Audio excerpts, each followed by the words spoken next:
Hi, everybody. My name is Coach Massey with Next Level Debate Academy. Welcome to K School. Today, our topic is going to be how to cross-X critique arguments. You know, to win the K, they need ethos to win. You can steal that with cross-X, and I think that's what you really need to figure out how to do, rather than panicking and going, "Oh no, they read a K argument." Don't freak out. Strategies and starting points. The first thing I'd say is check the unhighlighted parts of their evidence. Use the comprehension method. Like what parts of their evidence do they leave out? Does that make sense? Are they playing word soup? Second is identifying key disagreements between the affirmative and the negative when you're negative. In other words, if you're negative and they're, I guess, reading a KAF, one of the things that you want to do is you want to make sure that you have some way of having offense against their argument. A lot of KAFs want to perm most arguments that you would make on the neg. Three, identifying points of convergence between the AF and the neg when you are affirmative. In other words, when you're AF and they're neg, what you really want to do is prove where are there parts in their evidence that prove that they agree with me. That way, when I'm affirmative, I can make the permutation argument. Fourth thing is, whatever they say you did that was bad, did they do it also? That's what you really check out. I call this the mirror method.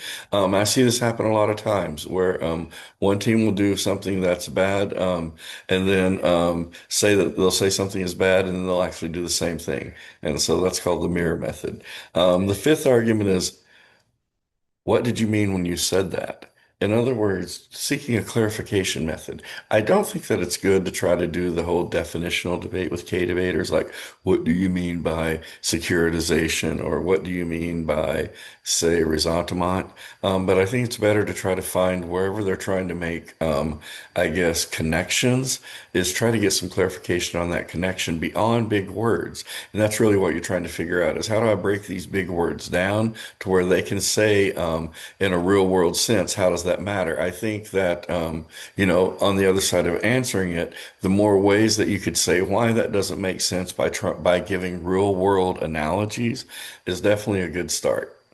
Cross-X versus KFs. I think the first question has to be why vote F. Look, that's an easy way to beat a KF because sometimes they just drop the ball. Look, look, look, look, look, right, and then you win. And so the judge is back there laughing and going, this round's going to be easy because of the first cross-X.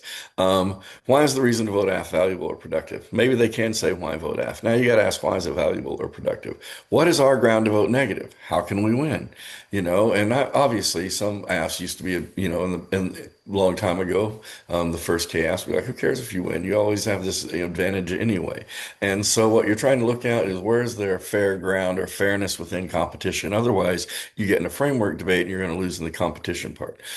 What if we agree with your AF? Why do we lose? This is where we get into why a good KF affirms the topic, but a KF that doesn't affirm the topic gets into the whole, why am I being punished for being in a debate round? And so that sets you up to have some other types of negative arguments, especially if you're ready to debate KFs.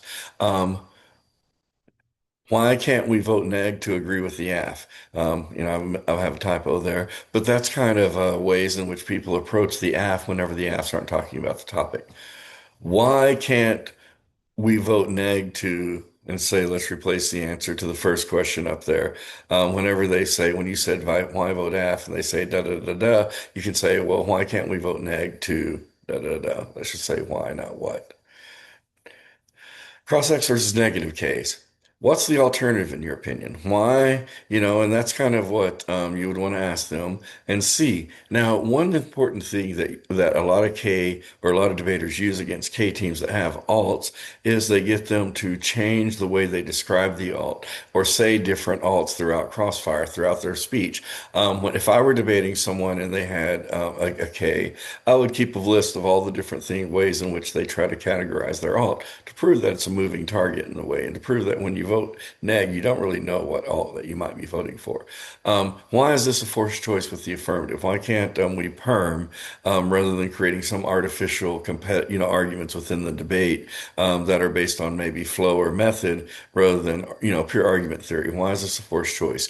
I think a good ask a question is, can you give me a link with a specific impact? Tell me real world, how does this apply? What does your evidence say the alternative would be? Sometimes debaters make up alternatives, but they never really have evidence that kind of endorses that alternative. How is your alternative actualized? In other words, how does it come into existence? I think this is important because if you read theory arguments against alts, you want to have cross-ex questions that help exemplify how they answered those questions, prove your theory arguments are true.